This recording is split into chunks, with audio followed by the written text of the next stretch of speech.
Well, welcome back to Modern Day Apocrypha, everybody. I'm Tony, I'm Nick. and we're here to talk about ghosts and poltergeists and creepy shit today. Yeah, this one's going to be a little bit extra, hopefully over the top as always. If you're new to the podcast, welcome. First of all, thanks for listening in. Tony and I are not experts with this topic or any other topic that we talk about, but we're just like you, and we have conversations about all sorts of interesting things, and we decided to put a camera on it, and we're excited to share this with you so that we can explore some of these different ideas. Hopefully, we come away with something that maybe you didn't already know and a fresh new perspective. Definitely. And I feel like, especially tonight, since we're having a crazy cool drink from across the world, sometimes we have conversations on fun things. Sometimes. Not always, but today's one of those days. So we get to be imaginative here and creative and just kind of dive in. So Tony, poltergeists. This is something that obviously has its supporters and its doubters and just kind of covers the gamut. But regardless of where you land, I think just about everybody's intrigued at a minimum. Definitely. It's one of those things that's out there enough that has just enough experiences that can't be explained away, but also just enough experiences that can be explained away that keeps you with a fucking question over your head.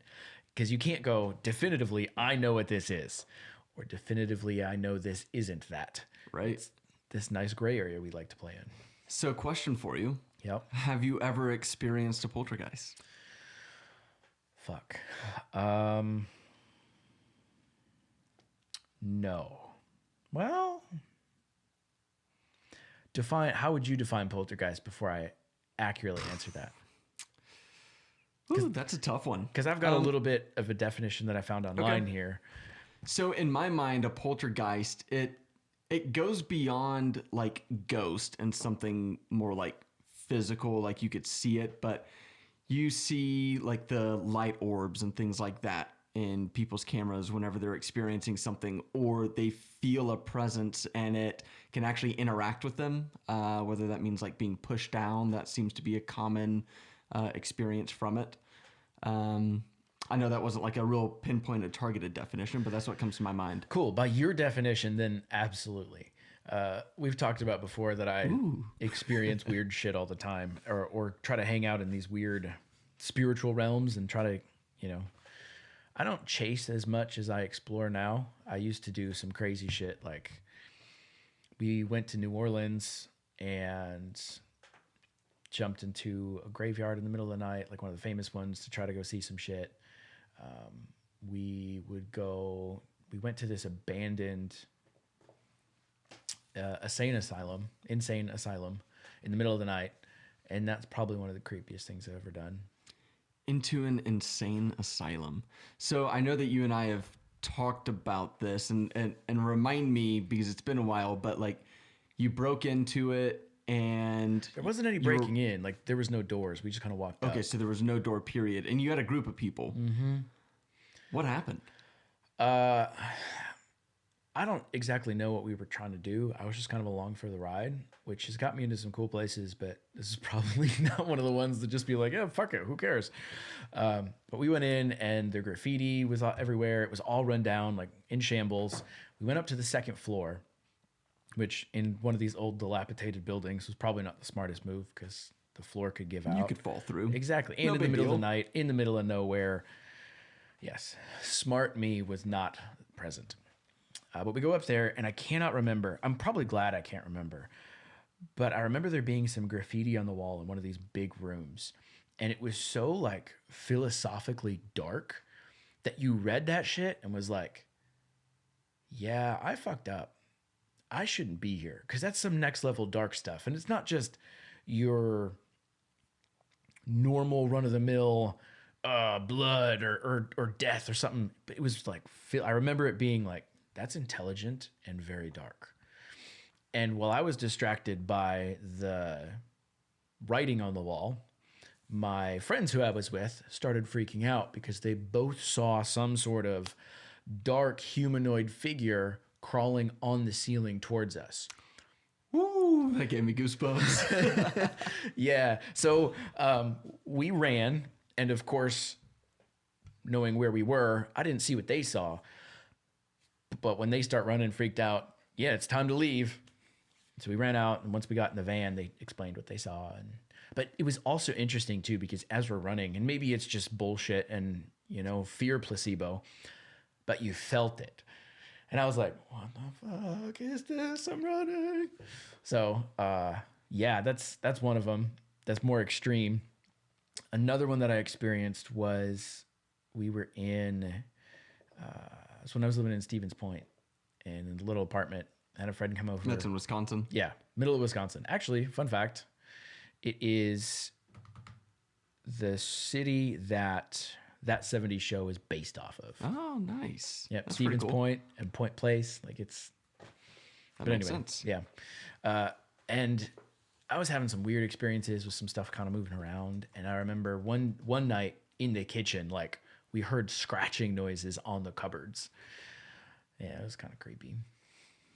Did you ever figure out what it was? I take it no. I mean, we think we did. And I believe that there's this, and we've talked before, this metaphysical realm or multi-dimensions that other beings can live in and interact with our dimension. But, I think it was something like that. And I don't know how to prove this shit, but a lot of folklore and stuff will say that some of these things have attachments to certain items. So what we had kind of figured out or theorized, that was my roommate had brought some kind of a creepy drawing or painting that he stole from the fraternity head or president of the fraternity and brought it to the house. And as we traced shit back, I was like, man, that's when stuff started happening. And then when he gave it back at the end of the semester, shit stopped. And so could be coincidence. Could be we made up our own little movie because Netflix wasn't a thing then. And either way, I've got some cool stories, and that's what happened. Could be extra excitement. That's interesting though. So the idea of a spirit or like energy following an item, like a token of some sort, kind of, it reminds me of voodoo. Sure. And that ties in the whole New Orleans theme. And I'll say that New Orleans is easily the most energetic place that I've ever been. I love New Orleans. There's something in the air where like it's dirty. It's not what you would like if somebody was like, "Hey, describe a place that would be charming to you." Yes. It would not be the way that New Orleans is situated. You wouldn't be like, "Yeah, it's kind of hot and humid and old and dark and damp, and every once in a while there's like a human turd on the sidewalk." But there's something in the atmosphere as soon as you get to New Orleans where like you feel the energy, and I felt it. All of the buildings are old and have like so much history, and then the culture just comes out, but you just feel embodied by it. Specifically for me, what gets me is the French Quarter. I walk in the French Quarter, and it feels like I walk into a whole nother world. And I could lose days in there. I've always told people if I win the lottery or become ridiculously wealthy, one of the places I want to own a home is somewhere in the French Quarter or close to it. So whenever I want, I can go visit and just walk the French Quarter and just be there. Because like you said, that energy, it's something incredible. It's something different. And I love it. There's nothing like it that I've discovered yet. Yeah. Speaking of New Orleans, my cousin got married a few years ago on Halloween weekend, and we did a guided ghost tour in downtown New Orleans on Halloween weekend. Oh, how perfect. Bro, it was so good. Did they do anything extra? Like beyond what you would expect from a normal ghost tour? It's the only ghost tour I've ever been on, Okay. if I'm being honest. But some of the stories they told were fucking insane. Like this dude who's lived there for the past 10, 12 years and says, yeah, this job doesn't pay that well, but I just love it. Yeah, I get it. And I'm like, oh, you're really going to tell the real stories. And he tells like the accounts of what he experienced and saw in the news and what happened that time. And yeah. So I mentioned that it kind of reminds me of voodoo. And in the French Quarter, they have tons of voodoo shops and And like witchcraft shop too. you'll go in and they've got like just weird trinkets. I don't know how else to describe it, but just things in these shops. And they're run by the most eccentric people who sometimes you can have a good conversation with. Sometimes like it's just too out there. But when you talk to them, it's like they are in it. And obviously they're selling all of this stuff too. So like this is their livelihood. Well, even the whatever that big cathedral is, that square. You know what I'm talking familiar. about? So right down in the French Quarter. Have you been in the French Quarter? Mm-hmm. Do you know, like right as you're walking in, usually where you're going to park is kind of that main parking area by the aquarium?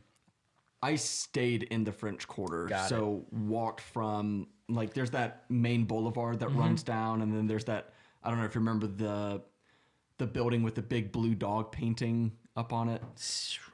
Location wise, I don't remember, but that sounds familiar. It's on the little boulevard area, but we came from like the opposite direction, so we'd Got always it. just walk everywhere we went. Did you go to Cafe du Monde?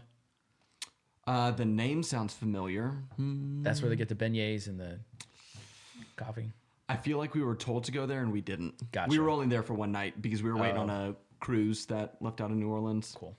Well, on the corner where Cafe du Monde is, there's this big courtyard, and you can walk all the way around it. And in front, so like the courtyard's here, and then there's this big cathedral, incredible cathedral. All around in that area, as the lights go down, or as the sun goes down, Same thing. all of these metaphysical practitioners show up. So tarot card readers, diviners, all of these people will show up and like give you all sorts of readings and stuff. And you walk 5 feet and there's another table for 100 feet on this way, 100 feet this way. Like it's just full. And so in my mind, there has to be something there if all of these types of people who at least claim to be able to interact with the beyond or a different realm and bring stuff through keep coming. And it's not that you can just do that anywhere. There has to be a thin veil or something special about New Orleans. Yeah, I think you're right. Perhaps it's history. Like when I think about these different events, they seem to be rooted in places that are like very historic or something's happened in the past, and you hear the term like a trapped spirit and things like that. And I won't necessarily go to that extent, but if you think along those lines, that seems to be not synonymous, but it seems to be aligned with places that are rich in history and culture, like New Orleans. But another example, I've never personally experienced a poltergeist, but I dated a girl who lived in a house where a woman had shot herself, or maybe hung herself. I think shot herself. So anyway, she died in my ex's bedroom. Oof. And this was maybe 1 or 2 owners before they lived there. Okay. And she had all sorts of just weird things happen. But the one that stands out most in my mind is she was walking. This is in the middle of the day, like at, sun's up and everything. But she was home alone and she's walking down the hallway from her bedroom, and this force just presses on her shoulders and like kind of locked her in place. And then it just kept pressing harder and harder until like her legs gave out. And then it just released as soon as she dropped. And then of course she was like, "What the fuck? Yeah. I'm out of here." And so she just ran over to her grandparents' house, who lived a couple houses down. And she would just have weird things like that happen, like once every year or every other year. That one was the one that stood out the most in my mind.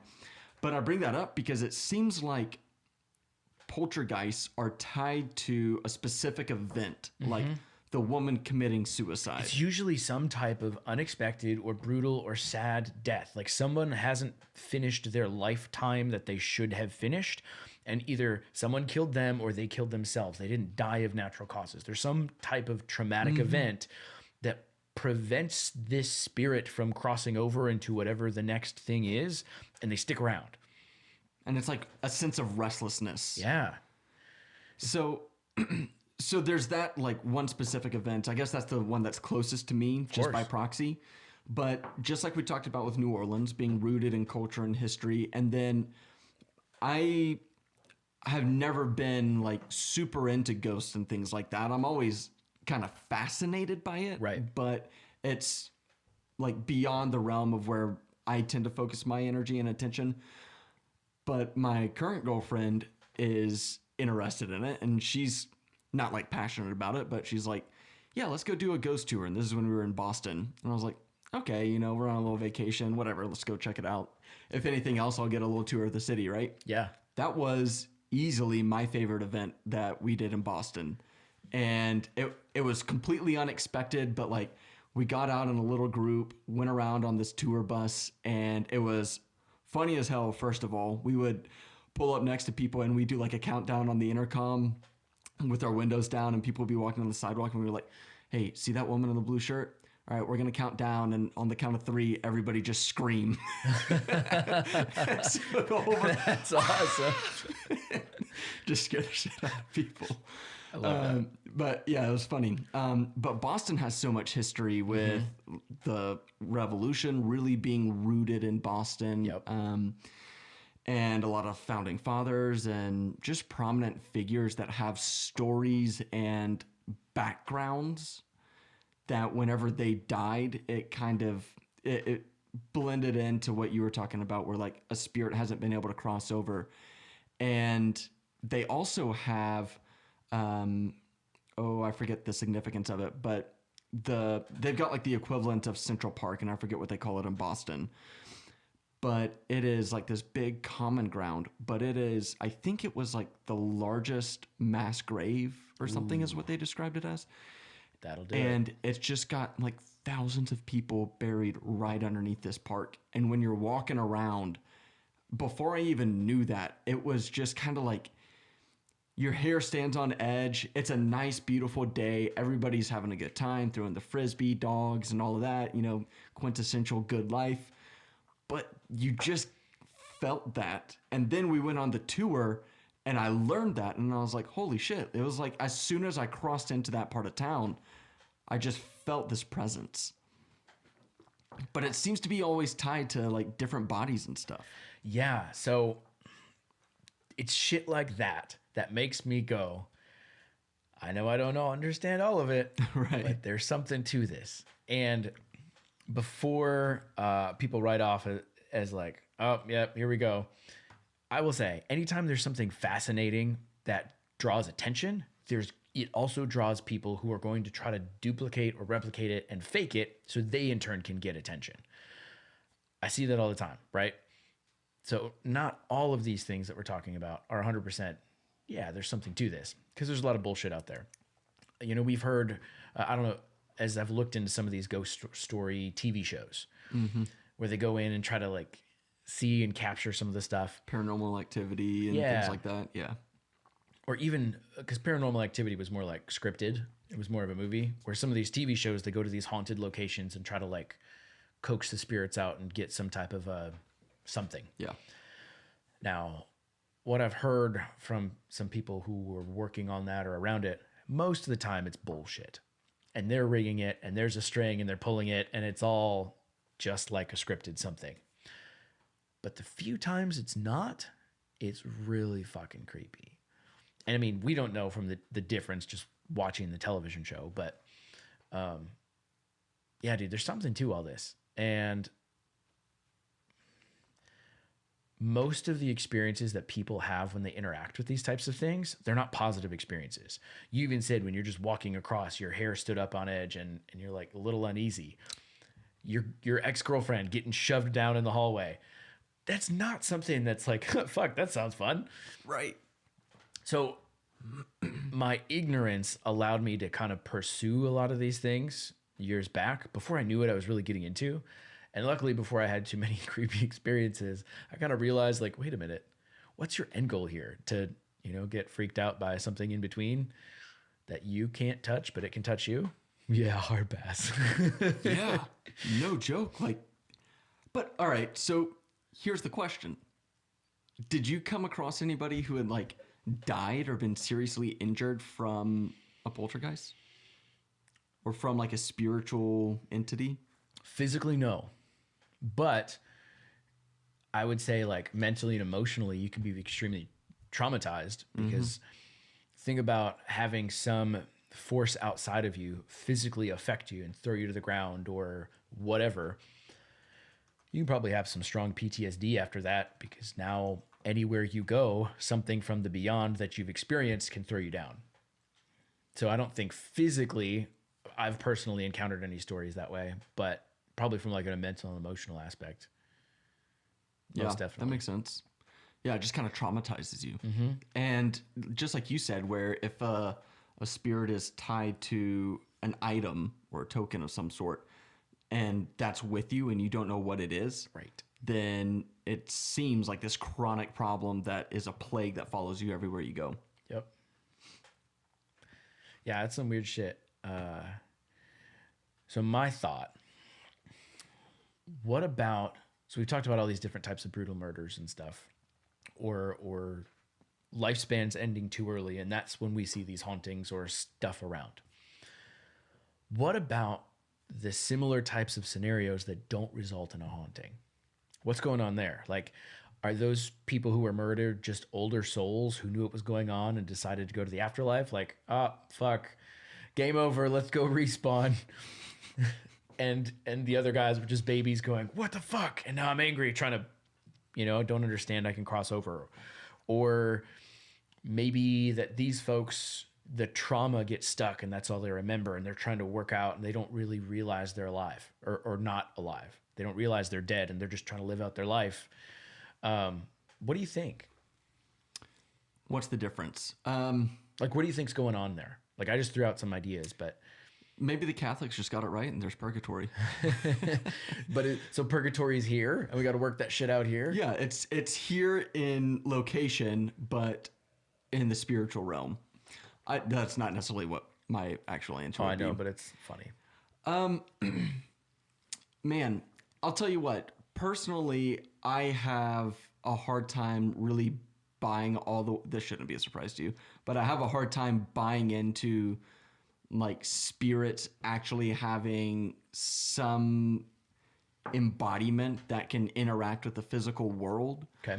I think though that our minds are able to pick up on like energy fields, and I think that is real, like energy fields. I don't fully I can't explain how bodies or like past lives create an energy field though, but going back to like whenever I was walking across the largest mass grave in the world or in America or whatever the Boston Park was, it's like an electrical charge. Like your hair stands on end, and not because I was like scared of anything, because there's nothing You didn't know at the presenting time. a threat. Yeah. But it seems to be some type of like energy field, if anything. Yeah, I would totally agree with that. But then, so your question was like, why do certain deaths or certain events trigger an energy field like that? I don't know if I have an answer. Because that's my thought, right? Like, let's pick this apart, and it's easy and I think more fascinating to just say, oh yeah, these people are stuck, let's go hang. But what about the circumstance that leads to this type of experience? What if it doesn't always happen? Like, let's break that apart. Does it really work that way? Yeah, so like, I mean, people get murdered all the time. Right. And die in horrible ways, even if it's not like intentional. Maybe like, they got in a car wreck and the car caught on fire. Something just really traumatic. Why is it that they were not released in the same way that some of these other events release the spirits? Perhaps this isn't aligned with my beliefs, but a lot of people in the world think that they exist for some type of purpose. And if that is the case, then you may not have realized your purpose to the degree that you were intended to. And your soul or your spirit or your energy, whatever remains, is still, it's restless because it hasn't served its purpose. That makes sense. But how do you fulfill your purpose if you're just energy and you don't have a physical body anymore? Yeah. Like, How does that work? Well, I don't know. I can't speak I on know, behalf of we're- other people, but like if we just kind of explore the concept here, what are the examples of purpose that people lead? Like I think of like physical things like, oh, I was supposed to have a family or something like that, or I was supposed to invent rockets that get humanity to Mars. Hashtag Elon. Yeah.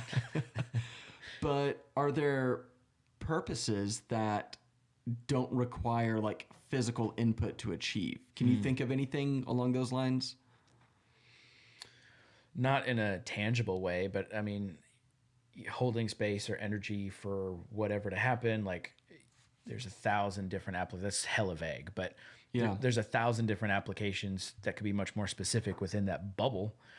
But I don't know if that lines up with the experiences that people talk about. Like, so if I haven't fulfilled my purpose and I die too soon, me pushing your ex-girlfriend down in the hallway, how does that help me Why are you fulfill a fucking with purpose? Right? Like, to me, it makes more sense that these people who got stuck don't understand that they're not alive, or that they're not, that they're an in between, and maybe they're freaked out. And hey, I'm just trying to touch and like help me. I'm stuck. Oh, sure. And it's just enough to get your attention. And maybe that's why people aren't actually hurt, but they do things extreme, slamming cupboards, making noises, pushing people over. Hey, bro, I'm right the fuck here. Pay attention. Like, okay, so the way that you're describing that makes me think of trap locked in syndrome, I think is what it's called. I don't know. You've probably heard this. Like people who get into an accident and are in a vegetative state can be fully conscious and aware in all of their cognitive function, but they can't physically move. Sometimes they can like blink or move their eyes. Sure. But you would think that they were dead aside from the fact that they breathe and that's it. But imagine if you're in that state and you're feeling trapped and you don't have a way to like interact with anybody and express yourself or ask for help or ask somebody to pull the plug or, you know, whatever the case is. Sure. Take that to your concept, and these spirits or this energy somehow can interact in the physical realm. And that's the bridge that I struggle to overcome is like, if you're just energy like that, how are you interacting in the physical realm? And like pushing somebody down, for example. But it kind of reminds me of the same kind of situation that those spirits might be in compared to somebody who has locked-in syndrome. Yeah, it makes sense. It also makes sense too that it might take a lot of energy or effort or focus to bridge that gap that you struggle with of energy interacting with the physical. And let's and when I say energy, I think a better term would be spiritual. Sure. Because like energy actually does interact with the physical realm, like electricity or something like that, Cool. microwaves. I was just about to go there, but that works. But what if spirit is just very thin, not dense physical energy? And so if it figured out how to densify, that's not a word.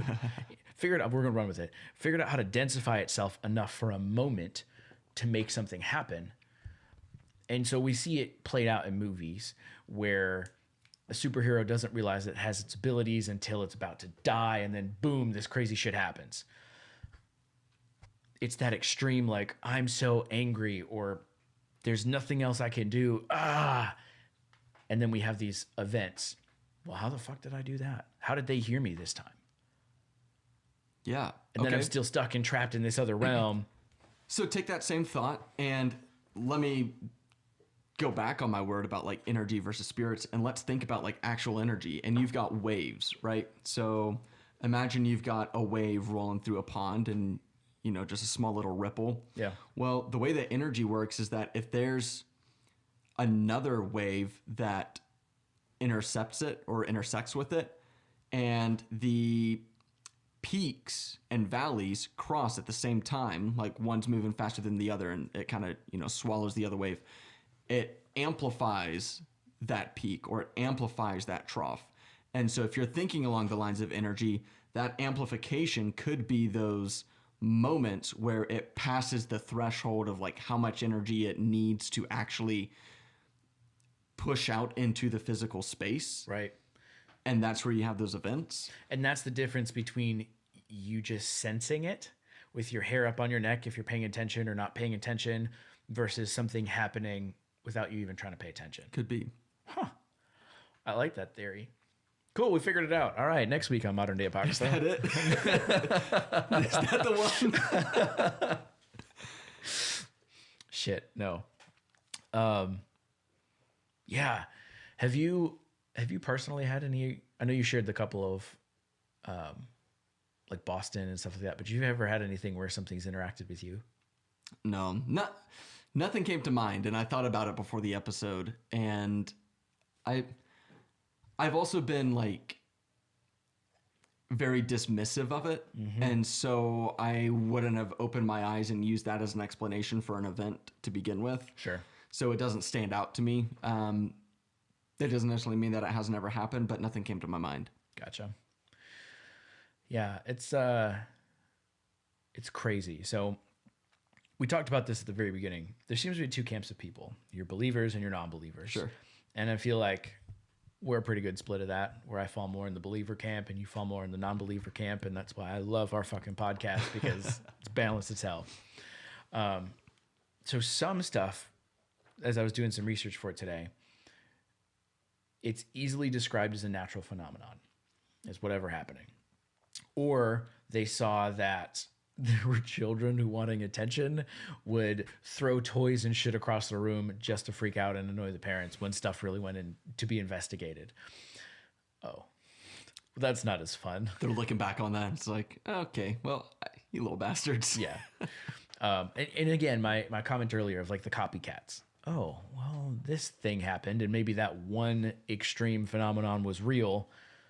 Well, let's try to recreate that because people will come over here and it'll create hype and people come and that creates tourism and now I can monetize that. And there's always an angle. It's a good story to begin with. Yep. The other camp is they think there's some metaphysical truth to poltergeists, whether that's like a disembodied spirit that we've talked about, or here's the other one we haven't talked about yet, just a projection of reality made by a human who doesn't know or understand their ability to create reality. So we've talked about, in simplified terms, like the law of attraction stuff and how we create our own realities. If that stuff's true, it would make sense that if someone who's really good at that but doesn't know they're really good at that goes into a circumstance where they're given enough information to pregame or expectations, and then they just create those expectations where cupboards are slamming and this, that, and the other. And really it's the individual who's causing it, a real human, not a crossed over or in between spirit. And they just don't realize it and think it's something external of them. So if you take that last example and somebody's going in kind of expecting to see cupboards slam, are those cupboards actually slamming? And they are, with their mindset, causing them to actually move? And so it's like telekinetic? Kind of is kind of the thought that I saw on there. And again, it goes back to that whole, it probably takes a ton of extreme focus and energy, and fear is one of those things that just makes you snap into an extreme, and it you shuts off your brain and things happen, especially when you hit that certain level of fear. And so if you have the ability, if we all have the ability to create our own reality, but it's more of in a subtle way and it's what we put our attention and focus to, and that's what happens. But then someone who doesn't know they're really good at this shit gets put into an extreme situation where that fear kicks in. Boom, now they're creating reality that they don't even realize they're in charge of or the reason for. Interesting. And so that would kind of tie in with like throughout history, there have been like priests. I think that you would probably find a lot of different terms and things that people would label themselves as. But do you think that those individuals who might possess some type of power would kind of fall into that camp and like they've actually figured out how to use it intentionally? Yes, that would be my perspective, would be that And usually they go and find the people who are experiencing these crazy things that either they're creating themselves and they don't realize, or there is that in between something, and they are able to see between the lines of what's really going on and interact with and affect and change and shift. And of course, there's charlatans in it where they just, oh, if I show up and make you feel better by saying some nice words, you'll pay me? Fuck yes, sign me up. Say no more, fam. People do that. But I do believe that there are, based on some experiences and stuff I've had, accounts I've seen, reading, watching, there's an authentic version of people who can interact, in my opinion. A shrink. A shrink. What do you mean? Is that not the same thing as a shrink? Like somebody who can interact with that I thought a shrink was a psychiatrist. spiritual realm? Oh, could be. I might have just made that up. I was like, yeah, a shrink's like a therapist, man. Like, I don't think we're talking about the same thing. Brilliant. I mean, okay, to try to redeem you a little bit, like a shrinked head, like voodoo, where they shrink the heads? No. Okay. We'll just take that L and keep on moving, man. I tried. But anyways, yeah, I think there's real people who know how to do that. And I think it's easy. I think in order to be able to do some of those things, it takes a lot of dedication and focus.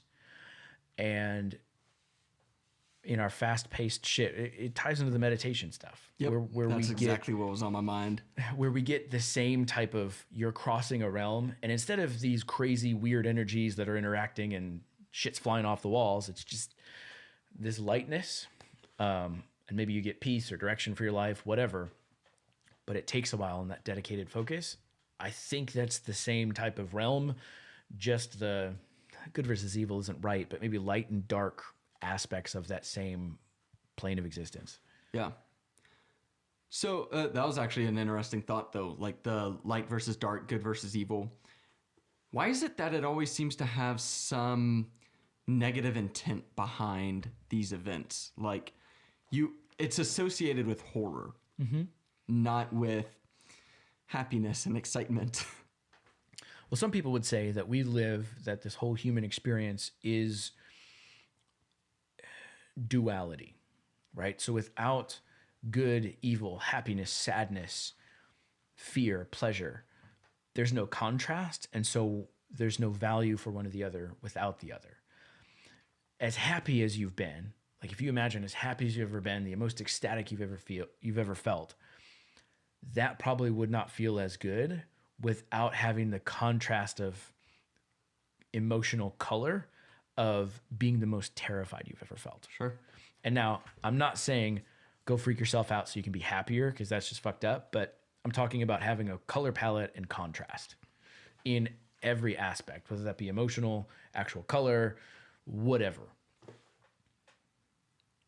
So that makes sense. So like you've got to have the dichotomy there between the opposites, right, to appreciate it. And so I maybe I didn't fully understand what you were trying to get at, but I still feel like you've got good spirits and bad spirits, or maybe that's not what you have per se, but it seems like all of the incidents are bad experiences. And so that would mean that there have to be good experiences that come from it for these poltergeist moments to be like bad, or maybe we're just associating it with the actual events that we experience on a day-to-day basis. Like I just got a dog and I'm happy, and then being shoved to the ground is not a happy moment. Right. Well, think about the news, right? I think this is easily explained, in my opinion, looking at the news.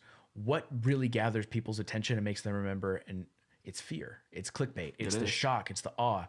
The good moments that happen, oh, wow, woman was saved from drowning by a group of people walking by. Oh, that feels good. And you move on, you forget about it. Right. So if there are good spirits, and a lot of people would probably historically call them angels, that come and help us, they probably have a thankless job where we can't see them, but we get all their benefits and we don't even thank them. And then all the other dudes who are angry and pissed off and, slamming our cupboards and pushing us to the ground in the hallway, they're the ones that we go, hey, you hear about this? And I think it's because it's unexplained and it was seen and interacted with.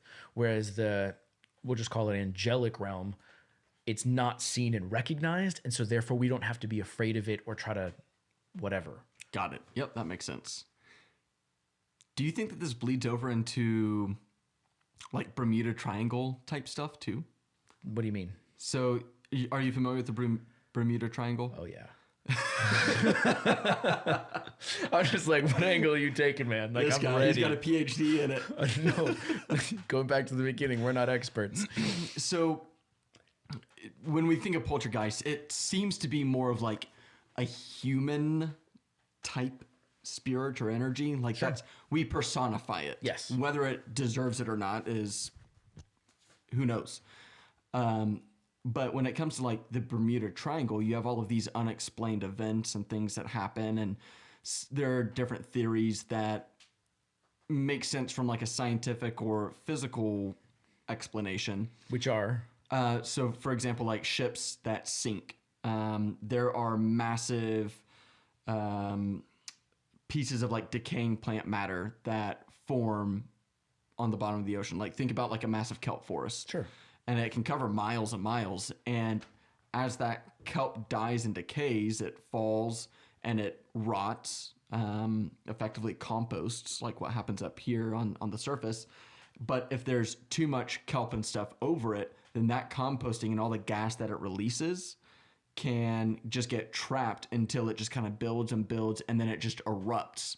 And so when that happens, like think about a big bubble the size of 2 or 3 football fields. It displaces so much water when it comes to the surface. If a ship's going over it, then that ship falls into the displacement or the displaced area, and that causes the ship to sink. Just an example of theories. Yeah. Obviously, like it doesn't just, you can't just be like, yeah, everything that happened in the Bermuda Triangle happened from these fucking kelp. But it's a logical thought. It's plausible at least. Right. Some kelp bombs, you know? Yeah. Okay, so we've got that explanation, but do you think that there's a possibility that this spiritual energy of some capacity is at play in the Bermuda Triangle and causing these different notable events like the military jets that went through like a fucking warp tunnel? Did you hear about that off the coast of Miami, one of the Air Force bases down there? It's cool as shit. Hell yeah, it is. So I think that's where Atlantis used to be. Oh, okay. And so, I mean, short of it, the Atlanteans and the Lumerians. The Lumerians. What is Lumeria was another island right off Atlantis. that? Okay. They got greedy and kind of stopped being in harmony with each other and started fighting. But they had a deep understanding of like energy and metaphysical stuff. And so when you start fucking with that in a bad way and you start maybe weaponizing it, might be a good way to put it, it kind of all just imploded in on itself. And then so the island sank. That's why we don't have Atlantis anymore, but the legends still exist.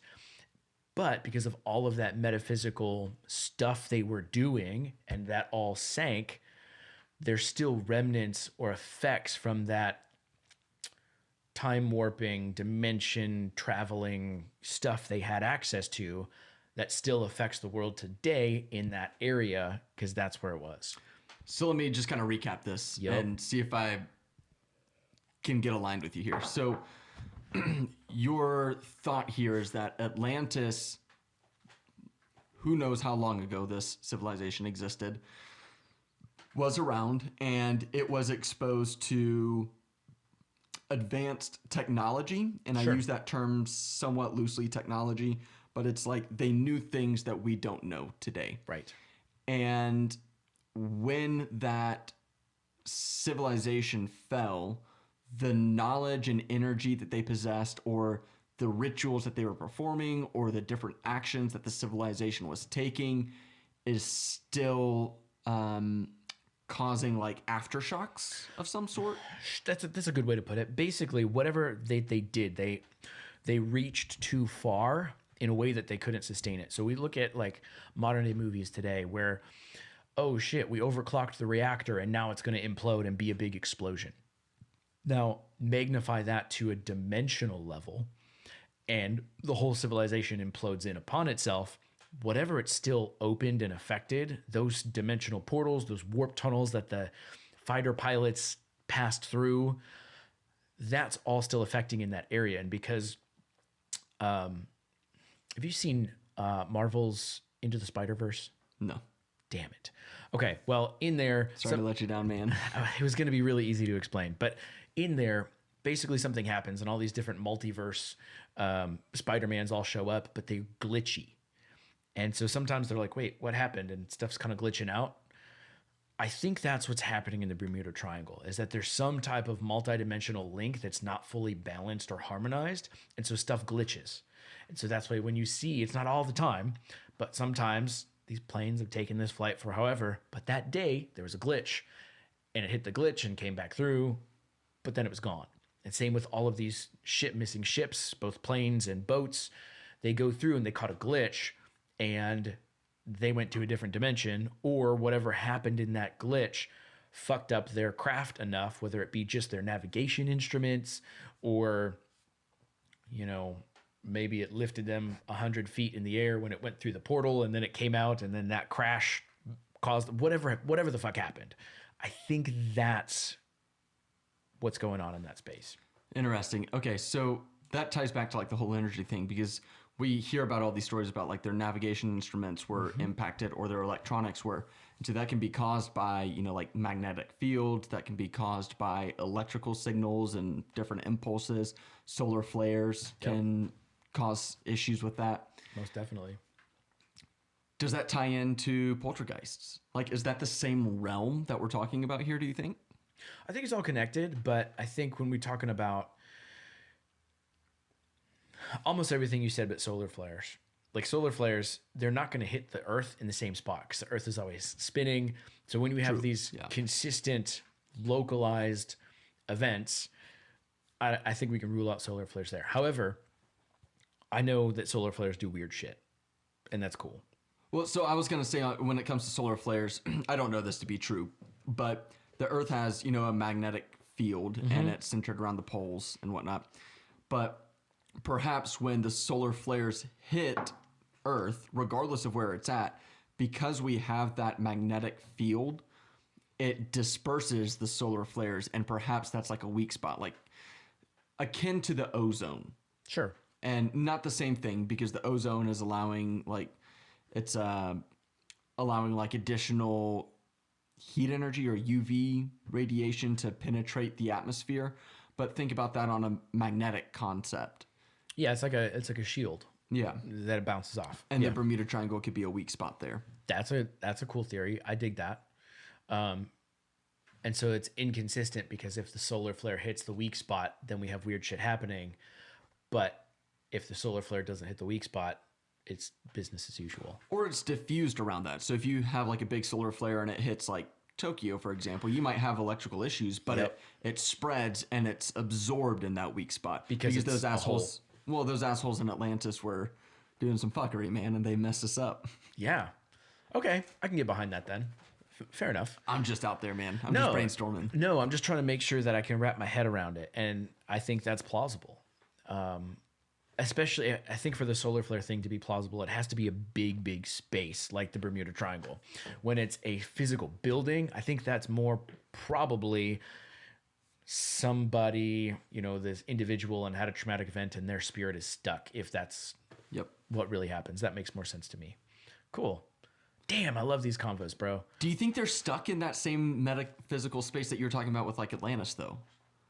What do you mean? Like that's that soul who died a horrible or unique death, whatever it is, whatever the trigger is, and they're like stuck in limbo between the afterlife and, well, I shouldn't even say the afterlife. I think it's dimensions. I'll be honest. I think it's dimensions. And so, yes, it's the same thing, but I think it's a little different. Whereas I think the Atlantis stuff is bending and maybe like accordining dimensions, collapsing in and out on itself. That's the second term you've come up with. I like it. It's going to be a good night. I got 3 more in me.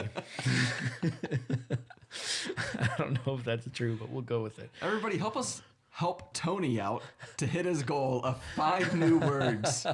Every episode. Shit. We're going to need more of this or something along the lines. Tawny liqueur. Yeah. You said you got this in Australia? Yeah. Around Sydney, there's a place called the Hunter Valley, and it is just like a wine region, and it kind of reminded me a lot of like California or something, you know.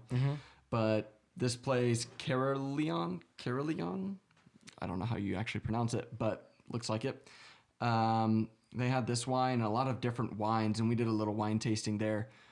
And this one was like a brandy infused wine, I think is how they described it. This is over a year ago now. But I can't say that it was like my all-time favorite, but it was definitely the most unique. It'd be like your poltergeist experience that happened once in your life. I mean, I'm not gonna lie. For everyone listening, this is incredible. If you ever get a chance to taste some of this stuff, you should. Like Nick described it, it's a brandy infused wine, which means I like the idea of brandy because it's, you know, allegedly manly and cool and like, oh, I'm drinking my scotch or my brandy or whatever. But I can't take it. It's just too harsh. This has all of the awesome flavor of brandy without any of the harshness and just a little bit of the sweetness from like whatever the wine is. It's like brandy for white girls. And I say that because I'm a basic white girl on the inside. So please no one take offense. Oh, I love it. Anyways, back to my making up words. Accordioning, I think that's what's happening in like Atlantis, where something got fucked, and instead of the dimensions being layers stacked as they're supposed to be, something's there that's bending them in and out, and that's why we have these weird experiences. Whereas the people who are stuck, you know, like those earthbound spirits or whatever you want to call them, they're just stuck in a higher dimension and at times can interact with our dimension lower or a parallel version or something like that. That makes sense. Huh. Interesting. So we've talked about extraterrestrials and stuff before too. And one of the things that you've mentioned is the different dimensions that extraterrestrials are in. I think it's all the same there a dimensions. crossover? I think it's all the same type of dimensions, and I think we have access to it with our mind, spirit, soul, whatever you want to call it. It's what people access like when they meditate and they super focus. I think it's the same realms that people access when they take psychedelics. I think all of that there doesn't exist. We've just not figured out as a species how to translate or access those realms with our physical self yet. I think all of these other like extraterrestrials are advanced beings that have figured out how to move and live in those spaces with their physical beings as well. Or they don't have physical beings and they're just a higher dimensional energy type being. And that's when our souls or whatever, they're all hanging in those same spaces. So I think it all comes back to dimensions. Got it. That makes sense. Okay. I could be wrong, So but they're to all me, like- that's what makes sense. Interwoven, and it's the different energy levels that your spirit or your consciousness is able to possess. Think about it like a skyscraper, and you're just going up floors. Yep. Got it. That's a great analogy. Somehow the fourth floor also encapsulates and has access to the third floor. And the fifth floor encapsulates the fourth and the third, and that's where dimensions get fucking weird. But it's cool. So one other thing that I had come across when I was looking into this was, it kind of goes back to like the magnetic fields. But it seems that you've got magnetic fields or some type of gravitational pulls that can cause disturbances. And it doesn't necessarily explain like the very direct, intense, and like, I don't know, explicit moments that people report, like being pushed to the ground, or you reference cupboards slamming a few times.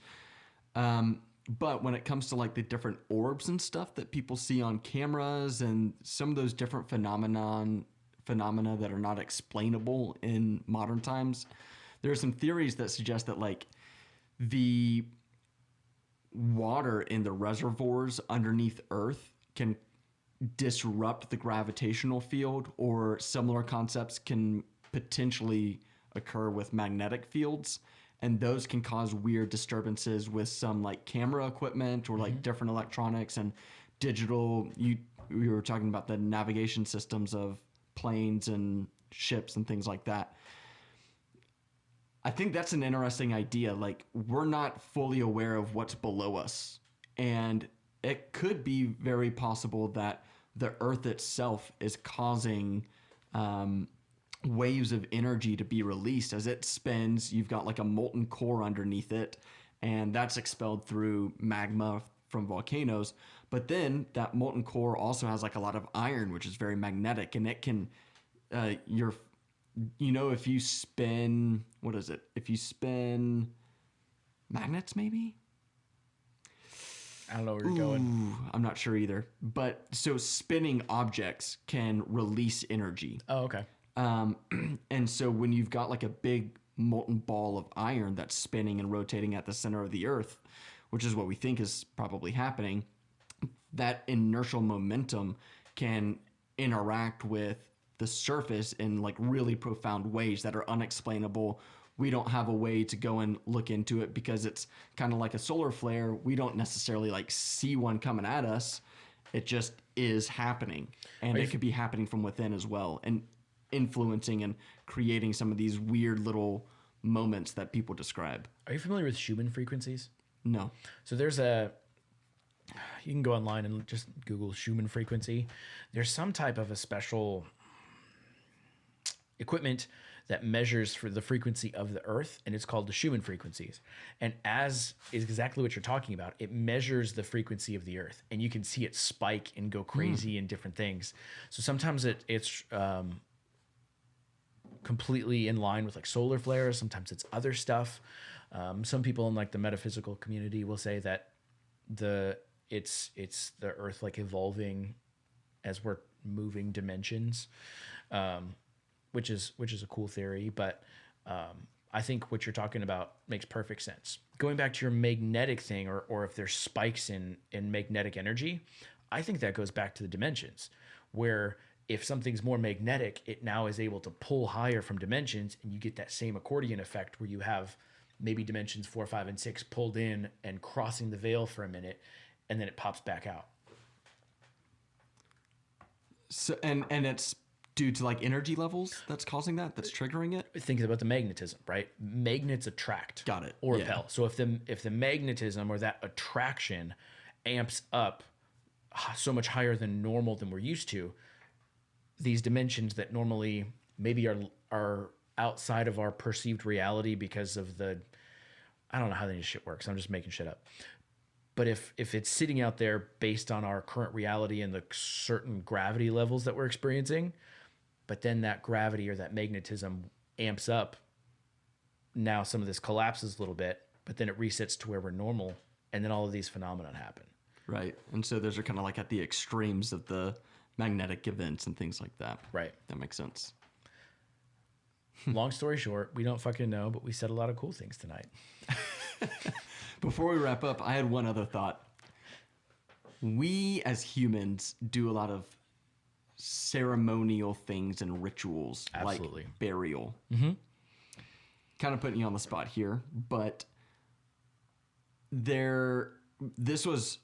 burying humans prevents disease for one, but let's be honest, we didn't know that there were bacteria until like the 17 or 1800s, something like that. Same thing for burning. And if you're not burying, you're burning culturally. So it's one or the other. Yeah, good point. Like a funeral pyre or something. Why do you think that developed? And could that ceremonial sending off and closure of a human's life lead to a more peaceful sending off as opposed to something where it's more like non-harmonious, like these poltergeist events? Sure. So two answers. There's two questions in there. One, how do I think it started? I think it probably was instinctual. Once we hit a certain level of, no, it's probably one of two things. Either we hit a certain level of consciousness where we were aware and knew how to respect life. So then in turn, when life was lost, we respected it by burying or burning. There was a respect or an honor given there. Or two, it was learned, observed behavior. So it was either that we did it all ourselves, or if aliens or higher dimensional beings came and seeded us and created us and showed us how to be not monkeys, they probably did that. And so we learned it from them. So I think that's probably how it started, would be my guess. And then as far as the helping to cross over, I think so, because remember when we watched Avatar, and how the Na'vi, the natives, were very respectful of all life, not just their tribe, but even like the animals that they would kill for meat. And when they would kill the animal, they would kind of do some type of ritual or ceremonial thing, which they've taken from, real world. Like, this is a very Native American thing that used to be done.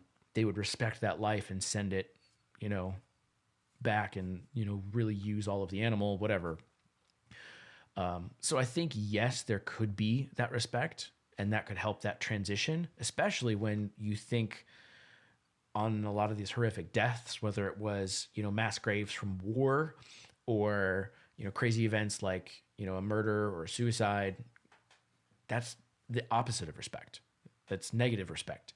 And so those people being stuck and not being shown that respect could get them stuck. I think that's a great takeaway.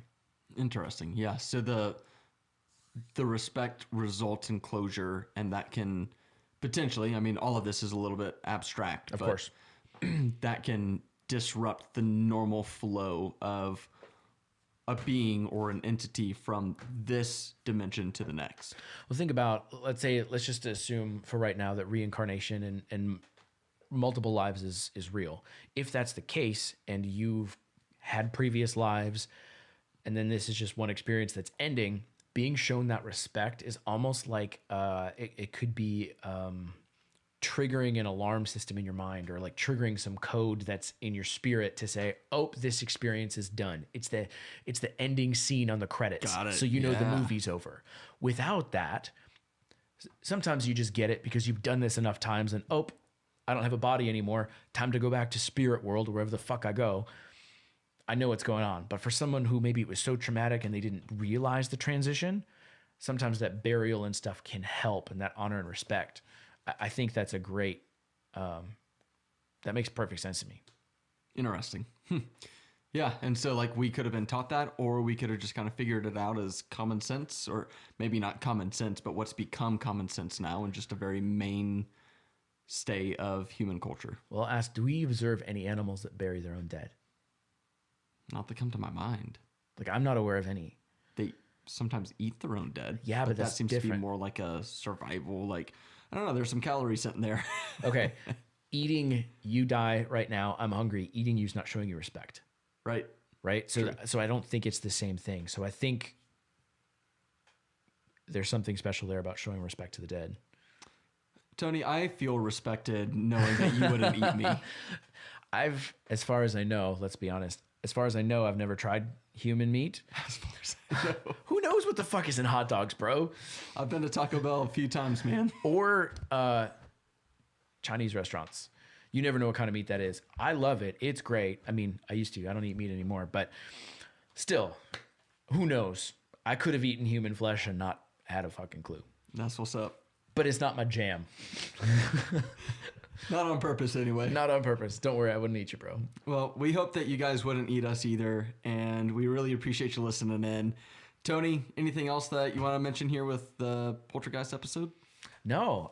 If you've had some cool experiences, I mean, Nick and I are doing this because we're exploring new topics and want to reach out into realms that are hard to reach in. So if you've had firsthand experiences, let us know. Like, reach out to us on social media. Instagram, Facebook is probably where we're most active right now, or you can head on over to the website. There's an email spot on there. Yeah, what would be really cool is if you had an experience, send us a little quick video, 20, 30 seconds, and we'll post it on our page, share the experiences. Absolutely. I want to hear that shit. Faux show. All right. See y'all next week. Peace out.